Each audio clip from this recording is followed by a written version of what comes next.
Hello, hello. Hi, everybody. So I have to tell you, God said something just as the music was playing, and he said, put on your seatbelt. And it was a really weird feeling. It was almost like, you know, when you get in a car and it's about to move and you need to put on your seatbelt, that was literally what I heard. So I think we're in for a ride. This is going to be fun. Now, to let everybody know, so basically, Anne Vanderstill was due to join us today. Her flight was cancelled, then rebooked, and she's in the air now, so she can't be on with us. So she sent us a wonderful substitute. Now, for me, I feel like this is really interesting because anyone who can substitute Anne Vanderstill is someone I want to know. Don't you agree, Laura Eisenhower? Absolutely. Oh my goodness. So I'm really looking forward to getting to know Kevin. And the fact that God said put on your seatbelt means I think we are about to have some really, really good fun. And so I do want to read something from the website that Anne sent, because I think this just gives everybody a little bit of an intro to you, and then you can take it further if you like, Kevin. So we've got Truth Warrior. Kevin is a truth warrior, works tirelessly to expose the hidden agendas, corruptions, and distorted versions of the medical community. He shines a light on the dark corners of psyops that oppress society and the world community now more than ever. He brings attention to injustices while He brings attention to injustices being perpetrated against us all, while sharing methods of action necessary to defeat the modern-day slavery of all races, creeds, and colors. Kevin's authenticity and transparency, backed by historical knowledge and data, has coined him as a compelling voice with a credible message. So there you go, guys. Laura, do you want to say anything, darling? Oh, gosh. What an incredible guest we have here. Thanks, Kevin, for joining us. I love your bio. Anytime. It speaks so much to me. Just every word you were saying, Amelia, when you were reading it, I was like, what? Wow, yes. It's just up our street, isn't it? Laura, it's like everything that you're doing. Gosh, it's hard to even know where to begin.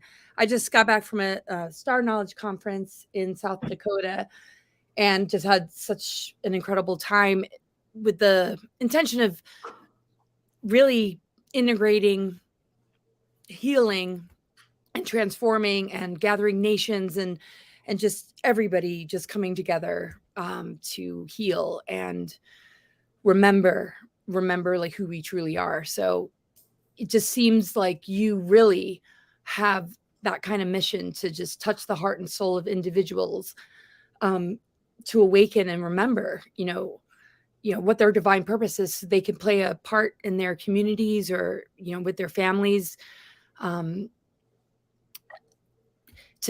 just ignite, a mission to just begin to get out in the world. So talk to us about what's happening in your world. It's really, very interesting time in history where we all come together. I mean, I didn't know you, Laura, until I met you when I was on the Robert David Steele tour. And I think we've met each other since then before. I just can't remember, because I've talked to over 1.3 million people in the last 2.5 years. I've traveled 400 some odd thousand miles all over this country, in the heartland, in the northern plains, in urban America, suburban America, rural America. So I've actually done a poll of this country, and I can tell you this country is starving for the truth. And they're starving for some deeper enlightenment about who they are, because they realize that we've all been shammed and conned for the last several decades to hate each other and disconnect away from our faith and disconnect away from what this country really is all about. It's about body sovereignty. It's about freedom. It's about hope. It's about love. It's about all of the things that we need to thrive as human beings. So I think everybody's frequency is very, very high now. People are starting to pay attention a lot more than I even thought they were capable of doing. I thought we had this, this mind virus was so thick, this mind control was so thick, but I see there's some breakthrough. And I think the breakthrough is all about people finding their God consciousness, seeking God's face, right, for God's consciousness. And I think while we are in the trouble that we're in today as a society and as a group of people, is because we stepped away from that. We stepped away from what that really means to seek God's face for the right answer, right? And then that allows you to seek your God consciousness to fight against the tyranny of your time. So when you talk about frequency, when you talk about meditation, when you talk about enlightenment, when you talk about that, I believe this is probably the age, the new emerging age of enlightenment of connected to something greater than yourself. And I think the medical freedom movement, the patriot movement, and all of the people that are on a peripheral, they're starting to see that no one's going to come and rescue you. The light's in you, God's in you, your courage is in you. It has no place for fear. And I think that the world is going to be better off because of what we've gone through in the last 2 years. But sometimes we step back a little bit because we always want somebody to rescue us. We always want mommy and daddy, when in fact, God is saying, okay, I'm your daddy, but guess what? You have all of my strength. You have everything that I've given you as human beings, whatever your faith might be. At the end of the day, enlightenment is enlightenment. At the end of the day, your faith is your faith, as long as it's built on some pillars of truth. So for me, having this opportunity to work for the world and work for children and work for parents, and that for me is one of the greatest honors of my life, to be able to work for people that believe in God, that believe in the fact that something besides themselves are important. And I think that's what's happening in this country right now. I think people are doing a deeper dive. And I always tell people, Amelia and Laura, when you go home in the morning, when you get up in the morning, I should say, before you brush your teeth, before you do all of that, how many of us really look in the mirror and say, what have we done? Who am I? What do I represent? See, that mirror never lies to you. And I think right now, God have us all looking in the mirror right now and seeing, hey, listen, do we deserve his love, or do we deserve what we have been given? And I think, that's questionable, because we have turned it over to all of these agencies that have never had our back. We've turned over our lives and freedom to a government that has abandoned us. And the faith community has really been eviscerated. And that was the intention on destroying the faith community. But that's the institution, but not the faith in us. What they want to do is rewrite the DNA of our faith, and they're not going to get away with that. They now want to destroy our children, telling our children you can be anything and everything you want to be. But that's up to the parent. That's up to the parent to snatch their children from these deadly people and to start educating and reprogramming them to be able to understand what this world is really all about. I happen to come from some parents that taught me that very, very early on. And I had a wonderful grandparents, and my favorite grandmother, Lily Mae, taught me to find God in everything that I do. No matter how intelligent I might think I am, no matter how brilliant you might think you are, no matter how hardworking, it really means nothing if you're not connected to something greater than yourself. And I think what's happening is all of these lizards that are out there trying to take our freedoms, they've all just been exposed. Yeah. For me, I'm like, I love this, because you can't deny who these people are. You can't deny who the globalists are. You can't deny people that are, trying to push this socialist agenda. You can't deny about these agencies and organizations that have pillaged this country and transferred trillions of dollars of wealth to them while leaving us on the side of the road to die. If any American that's listening to this and anybody around the world thinks those people care about you, well, you really do have a mind virus. You really do. And I'm sorry, I'm being very kind on your whimsical show today. I'll let you know a little bit about us in a second. That's what I feel so at home. So I gotta tell you. So for me, I see this as the greatest challenge of our time, the greatest moment of our time, the greatest time in history where we can rewrite all the things that we've allowed to happen, and we can plant seeds to regenerate the soil with truth and love and respect, and we have so much abundance of it. So we're all under attack. As a Black American, as a human being, as a spiritual person, I'm under attack. Same thing for you, Laura. Same thing for Amelia. But there's millions of us now. We didn't know. We were disconnected. We plug into these phones.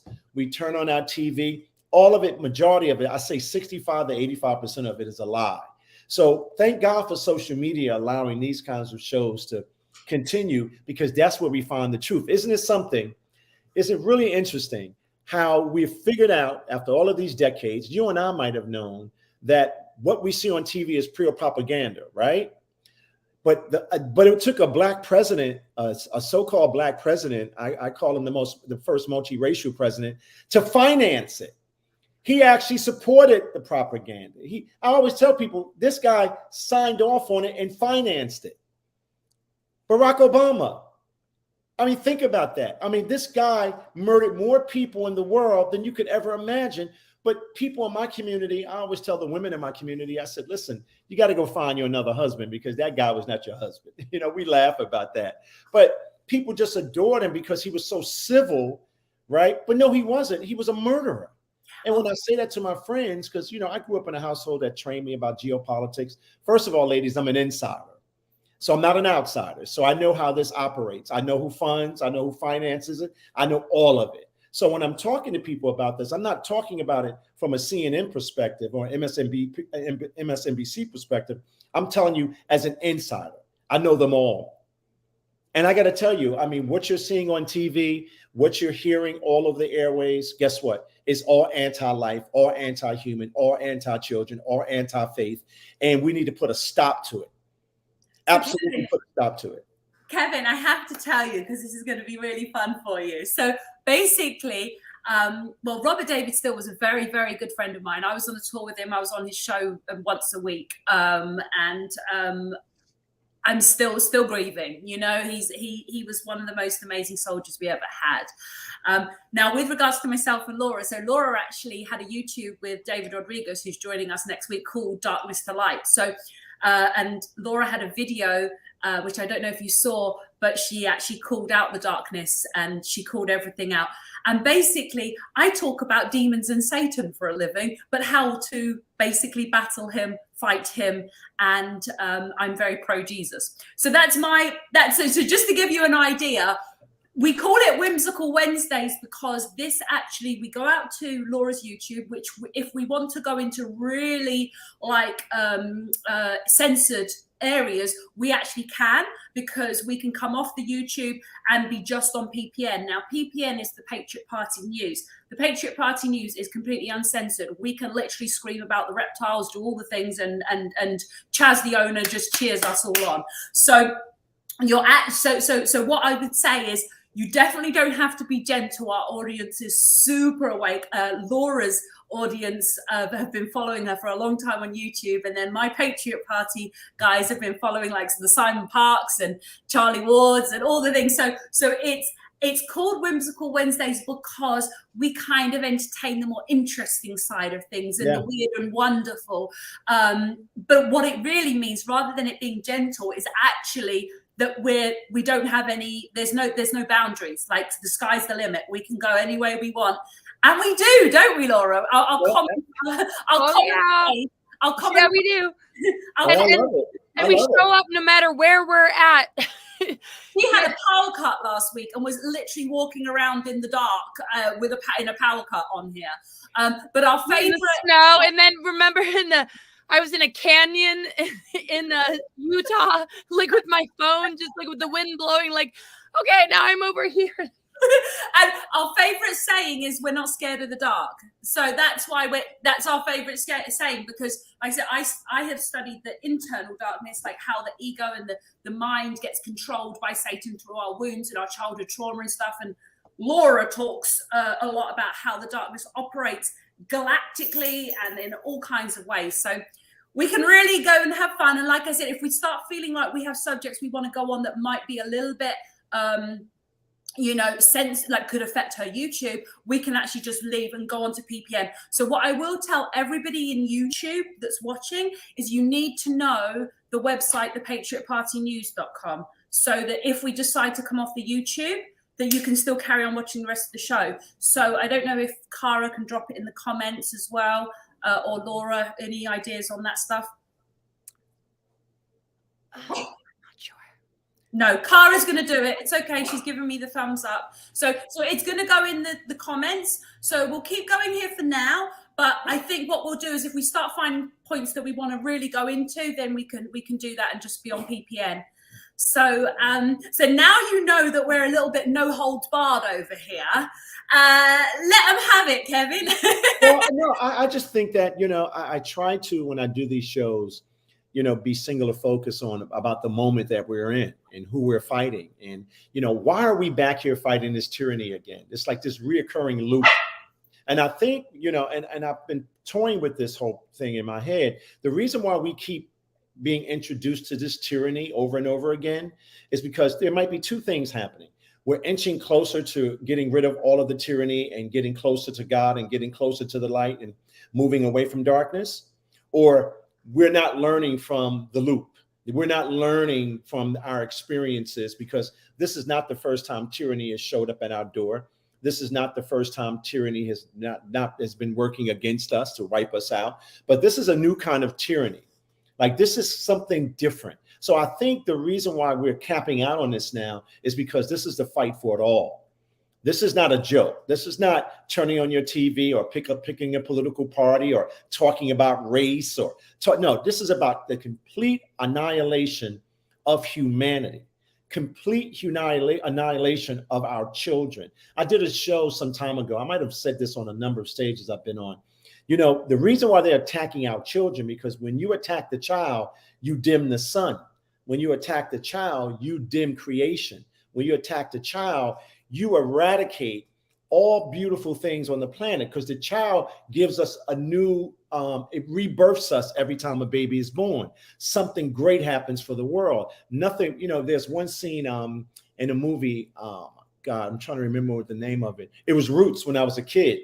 I'm watching this movie Roots, and it was about slavery, but in my household, we were already trained to understand, the commoditization of the body, commoditization of the Black body, and the system of slavery. So Roots was not something that my family rushed home to see, but it was very important. But there was one important scene in the movie when Kunta Kinte took his son, I think it was the baby that was born, and took it out into the universe and said to God, and raised it up above his head and said, God, the only thing greater than yourself.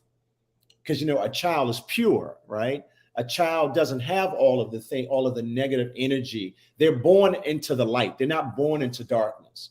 So I thought that was I always remember that. And what's happening with us now, God is giving us the ability to rebirth the planet.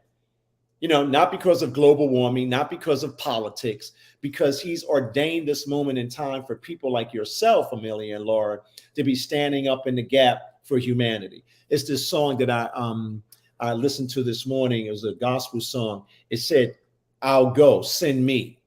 So you didn't wait for God to send you, Amelia and Laura. It was already embedded in your DNA when you came through your mother's womb into the light. You were born for this moment. So when I see people operationalizing their truth and operationalizing their courage and moving past fear, I say to them, you were born for this moment. You were born for this second. This is why you're doing it. You didn't know, you don't really know, but it was already marked on you to be able to stand up against the tyranny of your time, or the tyranny of our time, just like my grandparents did, just like Malcolm and Martin, Ida and Paul Robeson and Marcus Garvey and the founding fathers of this country. They all stood up. They were imperfect, but they all stood up and said, I'll go. God, send me. Let me go out and fight against the tyranny of my time. Let me go out and fight for you. Let me go out and fight for every child on the planet. Let me fight against Marxism and communism and socialism and totalitarianism and all of the things in the corporatocracy that is trying to strip us of our consciousness. Somebody asked me, Laura, a couple of weeks ago, Dr. Ely asked me, he says, Kevin, how do you feel about being censored? I said, I never thought about it. I don't get up in the morning thinking about being censored.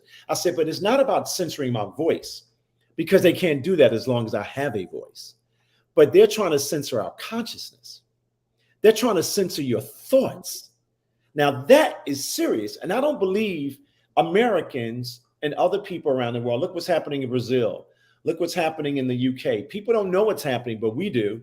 There's an uprising for God. There's an uprising for people that believe in something. And I think that we will win the day as long you can never compromise when it comes to this fight. There is no compromising when it comes to this. You have to pick a side and go all the way. Laura, give us the juice. Oh, I've been processing so much since I got back from this incredible, journey, and just being in your presence, Kevin, is incredible because it's all about the children, our communities, and I'm reflecting big time and processing. It's almost like you just want to like kick back and like take it all in. And it makes a change for us, doesn't it? So I think if you want to, then we can, and we, you know, because the thing is that oh yeah. I was gonna say, when Laura gets going, it's something else. I know. It's like something huge is gonna come through, but I really just want to hold space for Kevin. I think what's being established all around the world is that people are creating healing centers, you know, educational systems that are going to bring in artists and musicians that have music and lyrics that can inspire our children to, you know, all of a sudden feel like, wow, okay, you know, we can come and like talk to the children.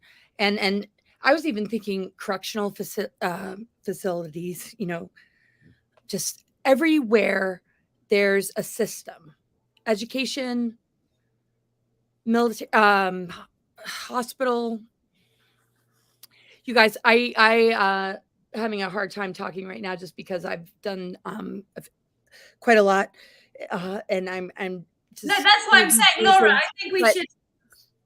I think we should hold space. I think you should hold space for Kevin from it, because it's a relief. Because normally Laura actually like is the pillar that holds this up, and she just goes. And now we have you, so maybe she's actually being guided. Like, actually, I can just sit and bask in this sun for a minute. Exactly. That's kind of what I'm trying to say. Is I am building a network here in Montana to create, you know, a safe haven kind of retreat place, you know, for children and families and all of us to, you know, step up.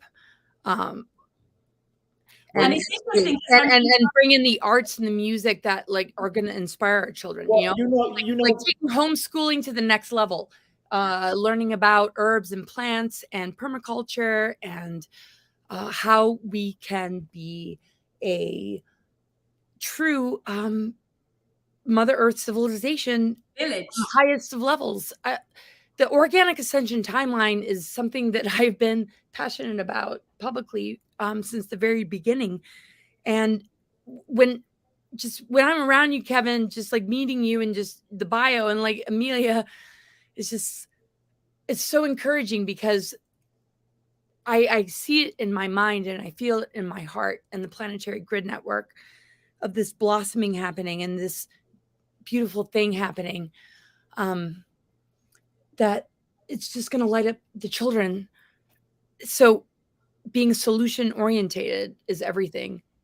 Well, isn't it interesting that when you talk having like hubs and home bases and core buses so that we can just, it's like, I just feel this huge hug of, you know, and happy children. And that's what happened in South Dakota.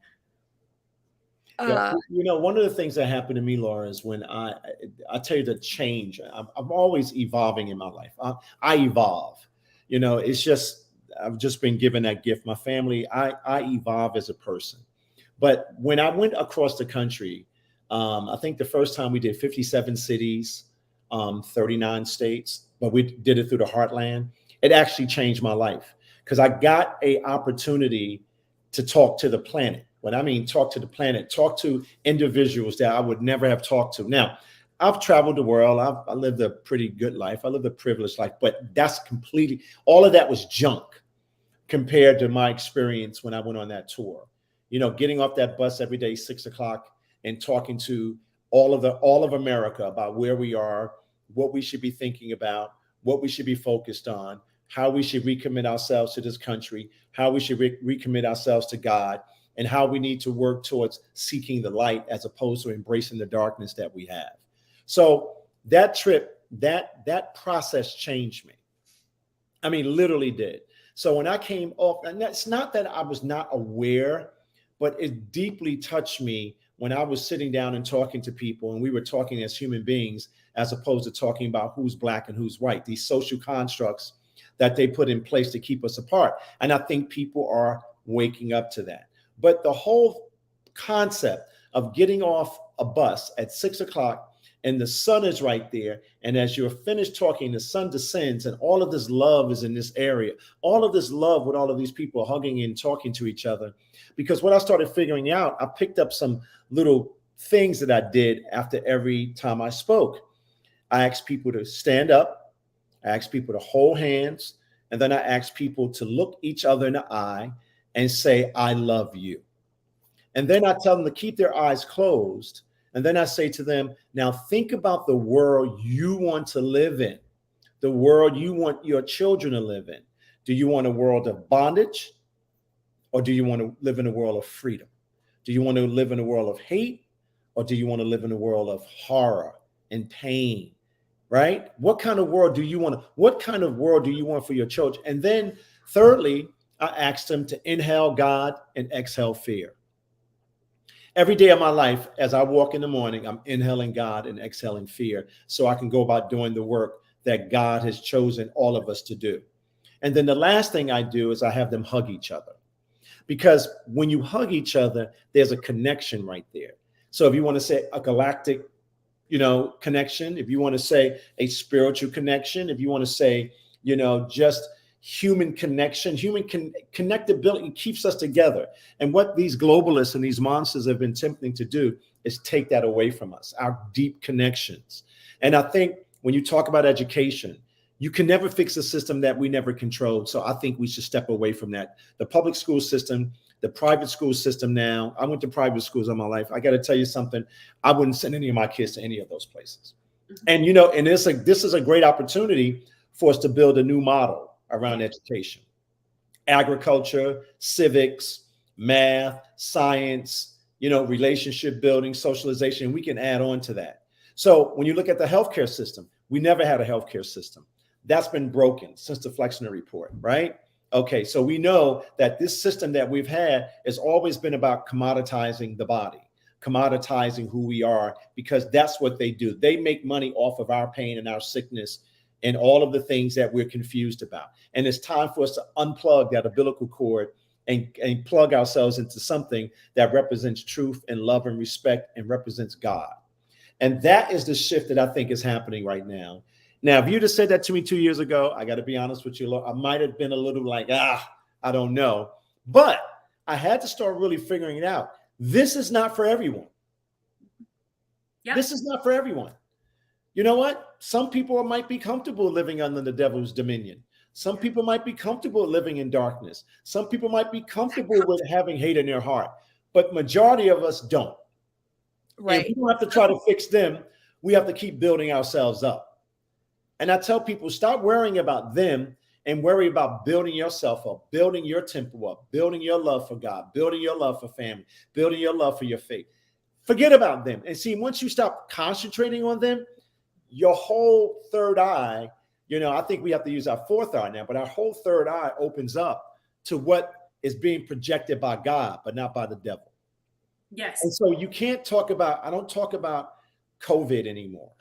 That was only a proxy and a tool. And everybody says it's evil, but I think it was God's way of waking us up to what's in front of us. So when people talk to me about the Supreme Court, it's a breaking point. It's a breaking point on the timelines. It's just like, you have to have some kind of major catalyst to just let it all just open up for everybody to just be like, what is that? And what is this? And blah, blah, blah. I mean, look at all the conversations, look at all the things that have come forward and all the things that it has ignited. It's like huge. And it's blown the lid off of so much when you think about it. And also our fears of death and into the multidimensional, the amount of people that have transitioned or passed away, for whatever reasons, that people are going through, that were once with us because of this whole, that we don't need to even talk about, like you said. It's amazing because they're with us, and they see us still here in the physical body, but now they're like, in the stars and our spirit guides, and we can paint and bring them in and bring them in with music. And it's just like, it's almost like going down the drain, like down the cosmic toilet, like all the nonsense, all the mind control, all the darkness, all the filth, all the negativity, all the pain, the kind of pain that needs to go, just swirling and swirling and swirling around, just like in this particular time that we're in on the planet, for so many reasons. Okay, because this is I want to just listen to you, because there's so much I could share. I just did 3 huge presentations, and I think I'm sort of in the mode of like download, and it's just like so incredible. And I think the reason you're lighting me up so much is because you're one of those kind of people that, you know, you feel so inspired that you feel a euphoria. You're just like, yes, you know, like a lighthouse. Every single person has a neighborhood, a community, a town, a city, you know, wherever everybody is. You know, you have to understand that, like, you know, your physical vessel is a tower. Your words, your energy, your energetic field, you know, it emits energetics, your words, your intent, everything. You know, this is like the most magical wand, this human vessel that we hold, all of us, that God has given us, is the most unbelievable magical wand that we could ever, it's just like the most incredible gift, right? So we have to have the most fun and responsible and honoring of what is the most sacred experience with this human vessel, to right the wrongs of all this injustice. Yeah, well, I got to tell you, I didn't know what to expect. I'm always on a lot of shows, but I love these kinds of shows because, you know, we're whimsical. I think I just had a whimsical moment when you haven't slept a lot, and talking, is Laura okay today? And I'm just like, I think Laura's a little off today. But I think Laura's just enjoying actually being able to hit somebody else. Like I said, I'm literally, there's a part in the Bible where it talks about the yoke, and there's the heavier yoke and the lighter yoke. You've come in and you're taking the heavier yoke, and so she's able to actually sit back. And Laura never is able to sit back, because normally me and her are carrying it together. So this is allowing her to sit back. So Kevin, take it away. You were going. Well, I'm happy and blessed that you allowed me to spend this time. I'm glad that Ann couldn't come on. I mean, Ann has been an incredible addition to my life, and I love working with her. She's a very honorable, honest human being. I love working with her. She's a hard worker, and she's a truth seeker, and she's a spiritual force. She's evolving every day, just like all of us are. And, you know, when she called me up to fill in for her, that's what we do for each other. She fills in for me all the time. We're a family, we're a team. But that's the great thing about this too, guys, ladies. You know, we have a new family now. We have a new tribe now. Yeah. Think about that. So when people tell me, oh, my friends don't talk to me anymore, I said, well, they were never your friends. They might have been your acquaintances. Oh my God, no, you have a new family out here of truth seekers.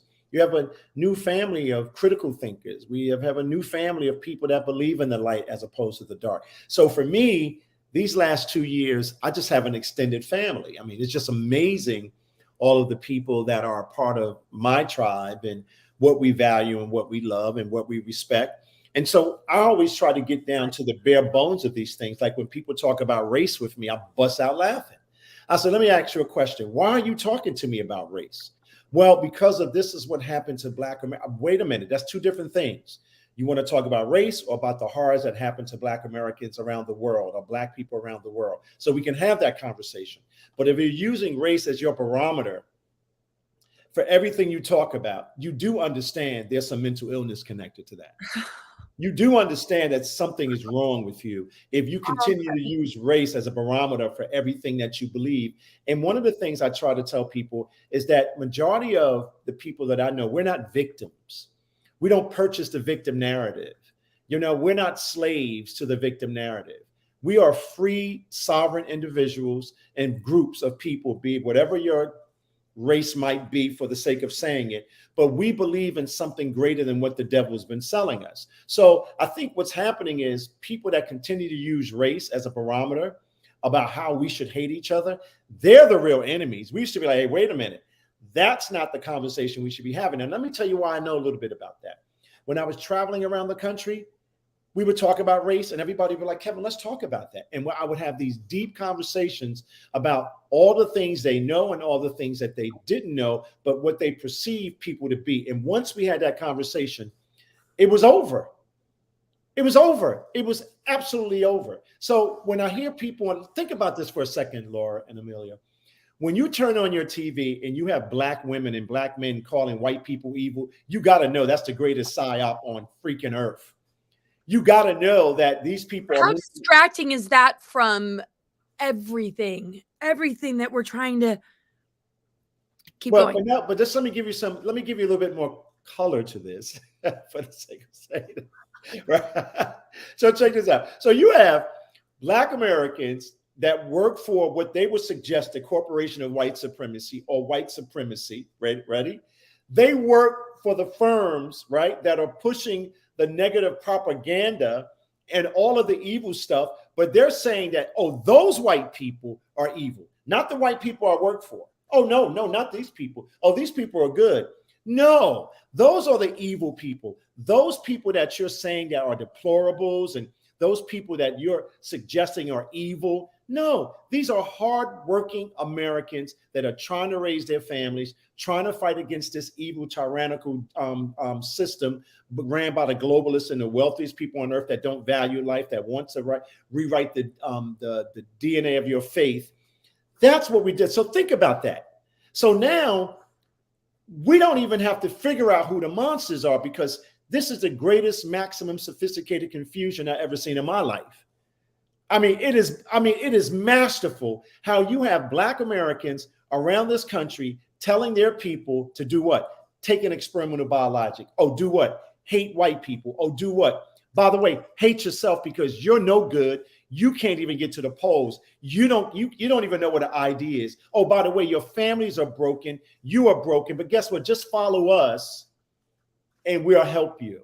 Any black American that believes that is beyond having a mind virus. And any white American that actually believes that the system is working against them, when in fact, this system has been working against them all along by giving them this level of comfortability that, oh, we're going to be all right. Those other groups aren't. Now you understand what the corporation of white supremacy is about. It's not about your color.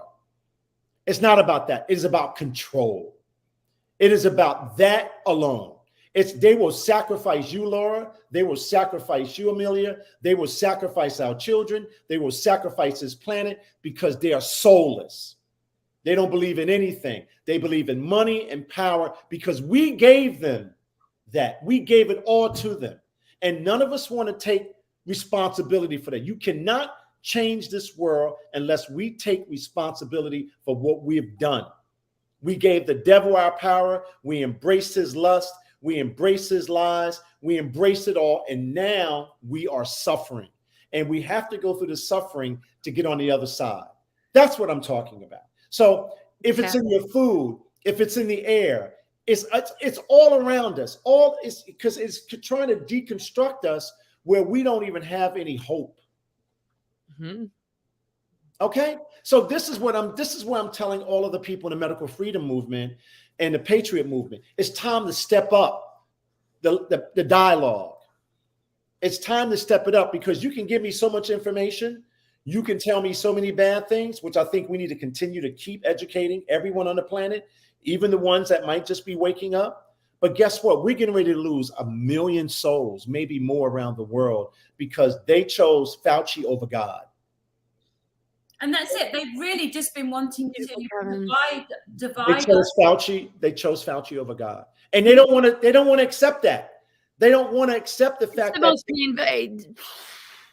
So for me, when I'm out on the road now, I'm always trying to think about what am I going to say that's going to help me and help you.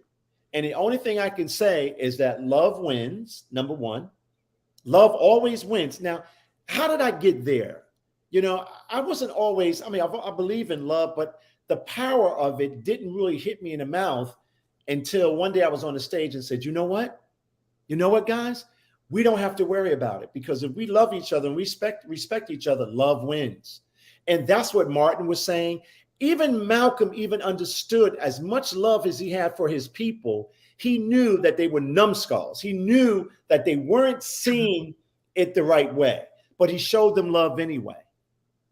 Paul Robeson in Russia being poisoned, standing up against the tyranny of his time. Marcus Garvey sold for a bag of rice. You know,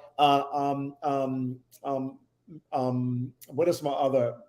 Fannie Lou Hamer, almost beat to death in jail, almost murdered in jail. Guess what? She said, "Choose me, God. God, send me." She wasn't educated, but she had the power of God. When you have the power of God, you have the power of truth. See, and that's what I try to get people to understand. You know, that's what that. Maybe what it is, Laura, so many like things that you've said that I just want to just grab and be like, okay, here's a quote. This should be a shirt. This should be a freaking bumper sticker. This should be like, that's really beautiful. Thank you, Kevin. Well, you know, Laura, it's about finding your God courage, right, Laura? Listen, that's it. Finding your God courage. Now, I got to tell you something. God courage, everybody. Yes. I when I first started on this journey, my grandmother was my spiritual mother, but she had major impact on me. I had great parents. My parents were super. My community, I was a protected child. Look, I didn't grow up. I don't have sad stories for you. I got some bad stories, but my family didn't raise me to be a victim, right? Wonderful parents. But my grandmother was something that she did to me 30 some odd years ago.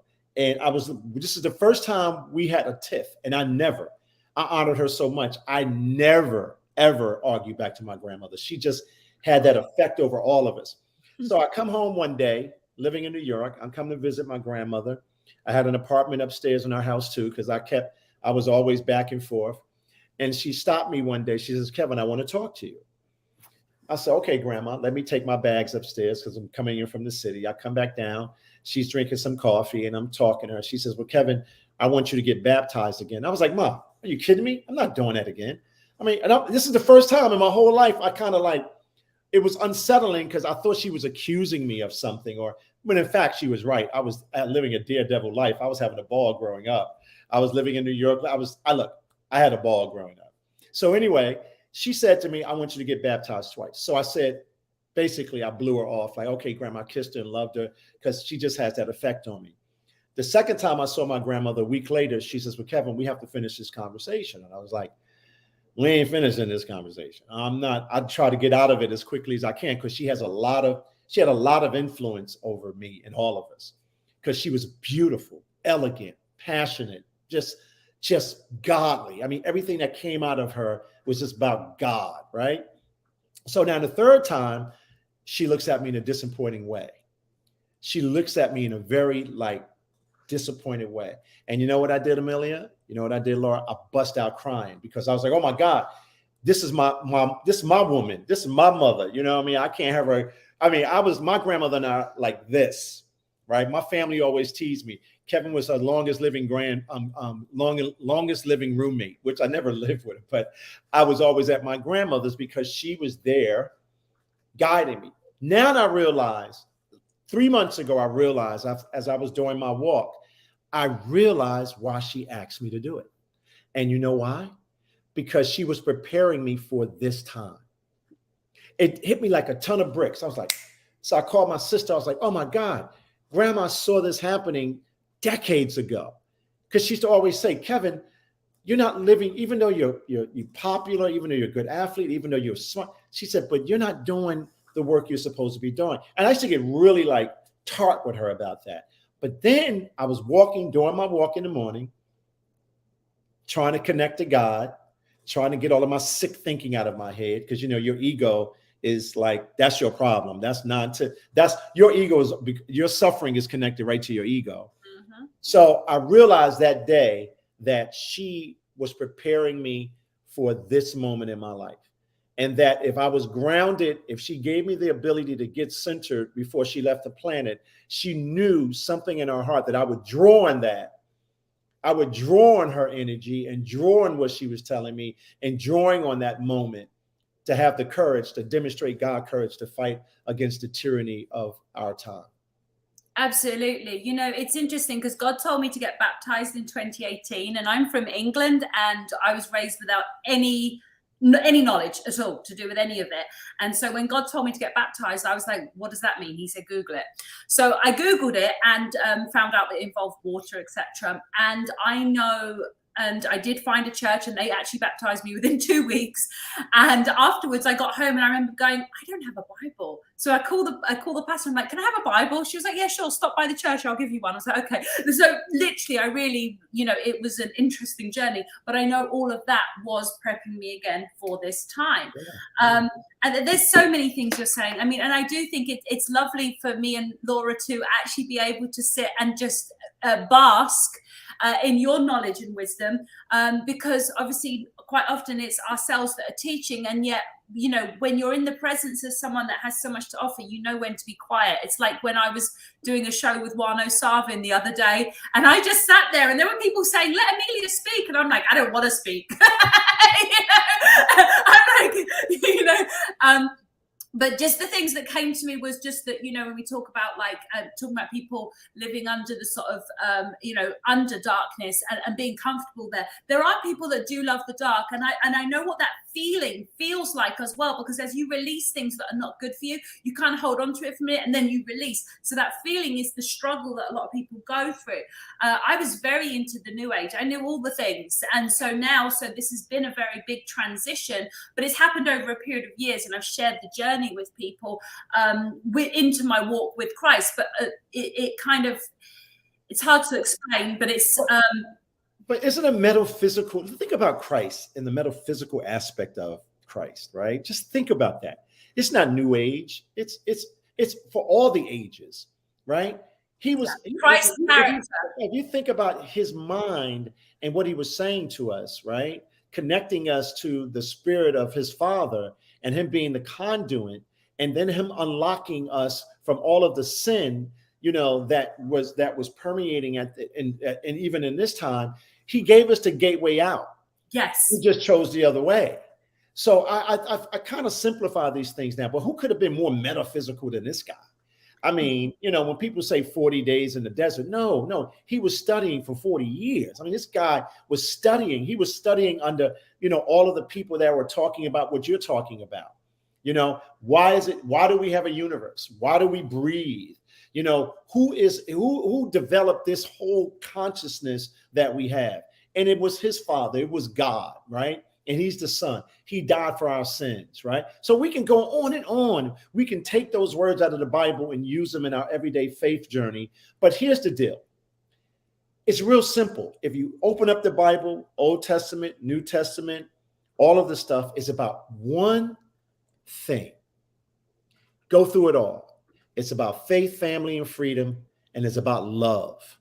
Just like what Robert David Steele would say on every single show, every single time. And, you know, and I don't know if you know, me and Robert became really close on the tour. People don't know that. We became very close, and I was there, and I saw his transformation. I don't talk about him much because I don't like when I hear people talk about him, I'm furious because you don't know who he really was until you spend time with him. Yes. He was in the wilderness. He was in the darkness, but he was coming out. That tour changed him. Mm-hmm. That tour changed him. Isn't it interesting? He goes on to talk to you more. Global tour. He goes on this this national tour, and he loses his life. But I don't believe, you know, when people come to me and say, but Kevin, is Robert dead? Yes, he's passed on, but he's passed on to another level. He's still working through all of us. He did a lot of great work. Don't make him an idol. Understand who he was as a man, you know, and I had the opportunity to spend time with him. Yes. I spent a lot of time with him. I spent 3 months with this guy on a bus. I was gonna say, I didn't get as much time as that. That's a lot of time to spend with somebody. I mean, and I talk, but you know, we became friends. Yeah, we were definitely friends. I would be on about once a week. Gosh, I mean, Kevin, I really want to like talk to you more and would love to, you know, have you on again. Oh, yeah. I have to just say something about just real quick, but I want you to wrap up your thought first about, I mean, just hearing what people say after really knowing a person. I wrote something this morning, and it got a lot of hits. People are really resonating. When you really get to know somebody, that is so sacred, right? All the outer noise of gossip and smearing, and you think you know something, somebody told you this, or you had this experience with somebody, you tell somebody else and they tell somebody else, and it all gets put out on social media. I mean, the amount of crap that people get about certain individuals that actually creates a veil that prevents them from seeing who the true person really is unbelievable. Yeah. You know, and so many people get harmed and attacked and undermined or character defamation, this and that. Yeah, some people sue, and that's a lot of energy to do something. I like to hand it to God. It's like, okay, but this has got to stop. Well, you know, one of the things that we have to do, Laura, and I know we're going to have to go soon, but let me just tell you. I feel like we're just warming up. I know. I think we should. We have David next week. Do you want to come back the week after that? You can call me. You can call me anytime you want. As long as you call me in advance, I'll do it, because this is important. Let me just say this to you. Like, seriously, like, I'm not really even. We've not scratched the surface. Okay, yeah. Go ahead. Yeah. Well, let me tell you what, this is the warning that I want to give everybody that's in our so-called movement. I hate to use that word movement for a lot of different reasons. I can explain that later. Don't get me wrong. I understand why we have to do it, give it form. But I believe that we're a loose federation of freedom fighters all around the world working together to save humanity. And, you know, I think we should maintain that, because when you say movement, you have a leader, and then once they have the leader, they can knock us all off. They can knock me off tomorrow and we're still operationalized. So who cares, right? So I'm always uncomfortable, because I understand the history of movements in this country. But let me tell you what I'm starting to get concerned about. I'm concerned about the fact that all of the people that have been fighting for the last 2 years to protect our body sovereignty, protect our human rights, to protect our connection to God and faith and family and freedom. Some of us now are starting to act like the people that we're fighting. And we need to be very aware of it. We need to be aware of people taking off old skin and putting on new skin, but bringing that old skin, not garbage, into their new skin that's pushing into this movement. And you know what? It's all based on personality and greed and ego. And I'm saying to all of the freedom fighters and patriots and medical freedom people and people around the world, don't fall for that. Step away from that. Step away from that ego. Step away from it, because if we're going to be like the people that we're fighting, well, shame on us. Because I didn't get involved in this to look. I grew up in politics all my life and business all my life. I know how to do that. I can go into a room, negotiate, cut your throat, throw it underneath. I can do all of that, but I choose not to live my life like that. I've been trained that. I was trained to do that all my life. So I can instantly tell when a group is moving in that direction. And I'm telling all of the medical freedom people and all of the patriots and all of the free-loving people and people that believe in God, and don't fall for that. Step away from it, because we're now starting to act like our enemy. Hierarchies. Exactly. I'm sorry. Say that again, Laura. Yes, no. And that's the thing. It's the very thing you're fighting is the very thing you're becoming. Like, you don't want to drop down to such a low vibration that you're actually becoming the very thing you're trying to stop, and or that you're literally in the clutches of exactly what they wanted to see when you think that this is actually getting anywhere. And I really love, hearing about your background. My background, wilderness expedition leadership, right? Like group dynamics, right? You have to be so on point and so intuitive with each other, just to survive the elements and the training, to be able to take people.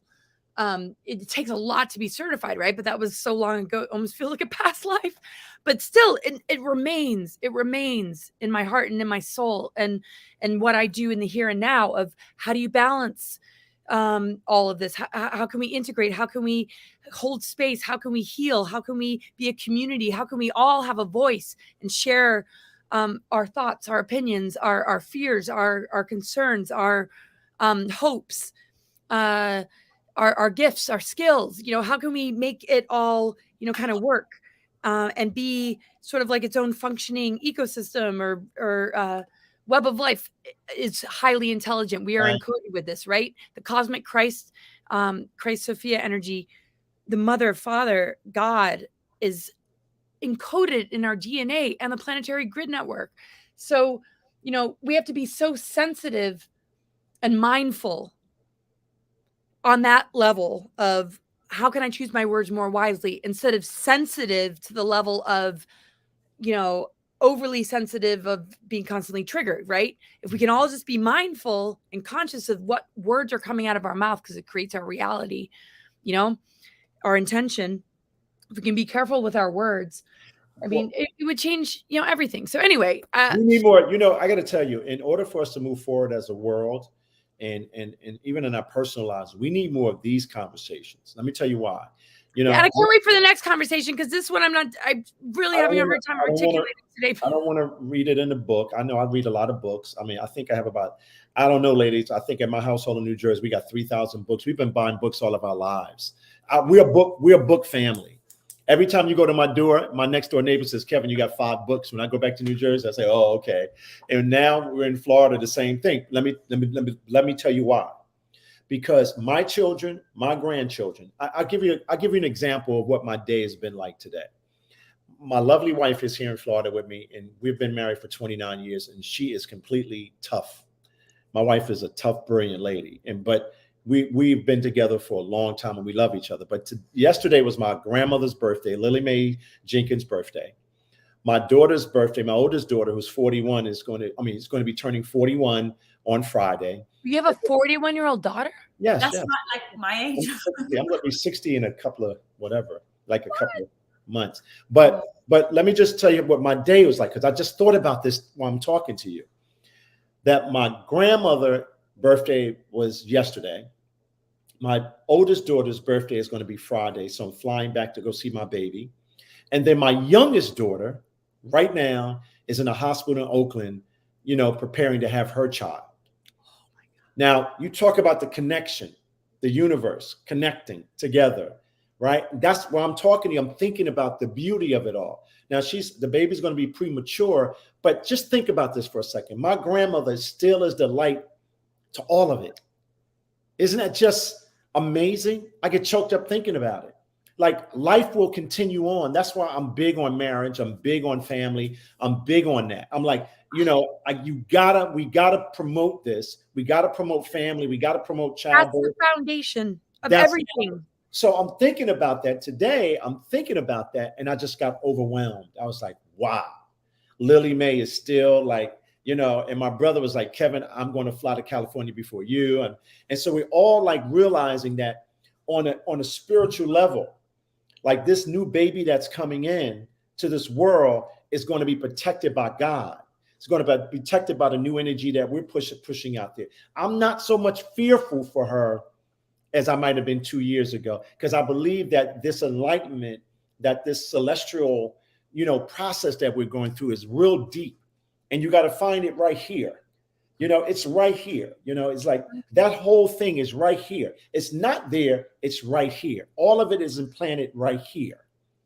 So growing up, I used to listen to all of the great theologians like Dr. Cone, and I used to listen to all the historians. And my church was very interesting. I had a Muslim family, Christian family. You know, I knew Catholicism, knew Christian theology, knew Islamic theology. But you know where I got a lot of my stuff from is when I went to those lectures and used to hear Dr. Henry Clark and Dr. Vin Sertiman, Dr. Ben and Dr. Rashidi, and all of them talking about civilization, you know, the global, you know, what Africa was, not what Africa is, you know, what the role of that what the Kemetic people, Egyptians, we call them Kemetic people, their deeper understanding of the pyramid and deeper understanding of the sun rising and sun. I got all of that as a kid. And I believe I got all of it to prepare me for this moment. And that's why I'm never afraid of anything. Like, never. I don't even think about it. Someone asked me one day, say, Kev, you know, are you afraid of what? I'm afraid of you for asking me that, but Yeah, because any fear is Satan getting in. And that's the thing with the spiritual warfare, initially your wounds, people's wounds and childhood trauma that's not been healed is manipulated by Satan. But once you get to this point, it's actually your gifts that get manipulated. And so it's actually important to be watchful actually of your gifts as well, because actually to make sure that you're walking in line. And that something that I've just received information about recently is just like, we're very brave and we're all putting our heads above the parapet, and this is okay. But at the same time, one of Satan's tricks at the moment is to try and get ourselves to put ourselves too high up so that we can be cut short and cut down before we actually do the mission we came here to do. And so this is where it's very important that people understand, once you've healed your wounds, if you're still in the wound healing phase, get on with that now, stat.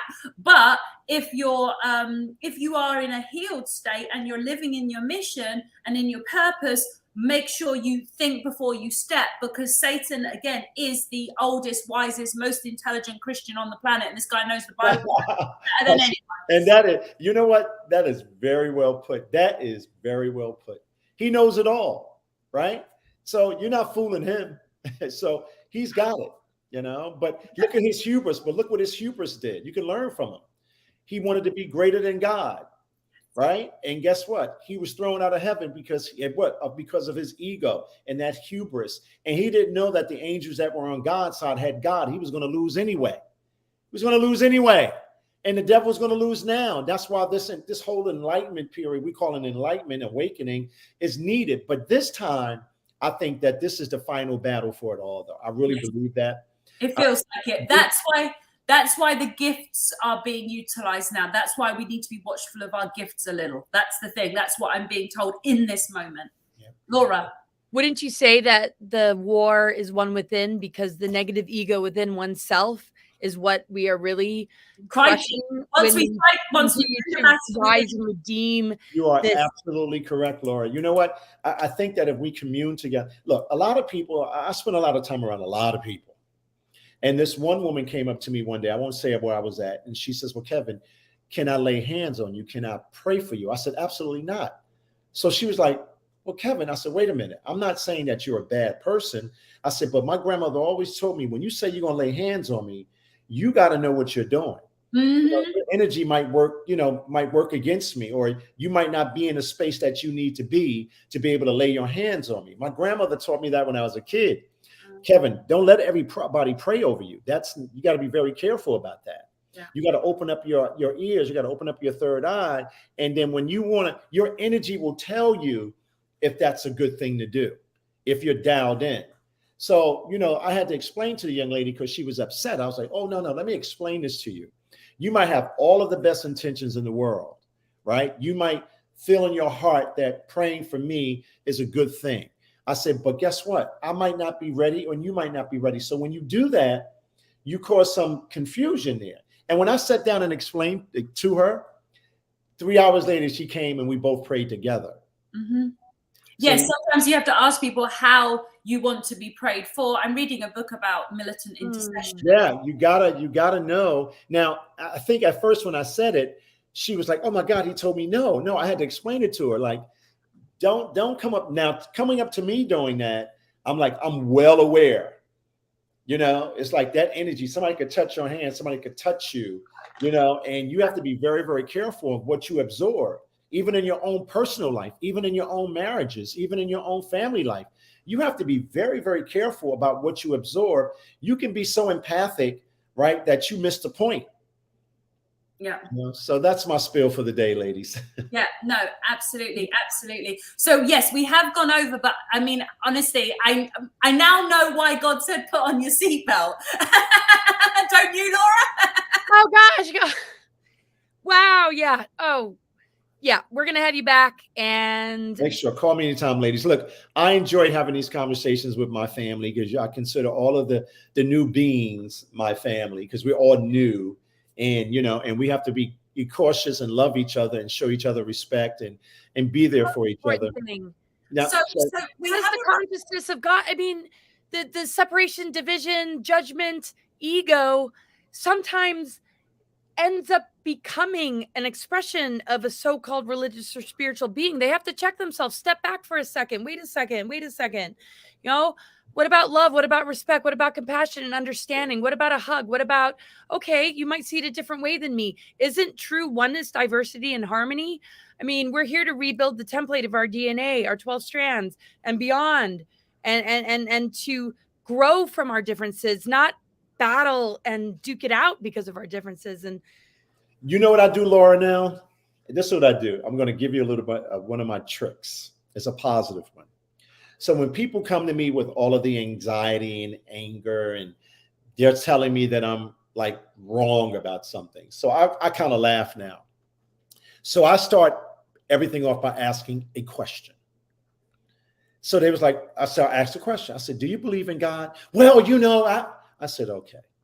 So then I ask another question. They want to ask me a question about politics. I said, well, okay, let's talk about politics. When I finish, every question I ask them, I guarantee you 9 out of 10 times they can't answer the question, because they're not their true selves. They're programmed, their mind virus, the veil.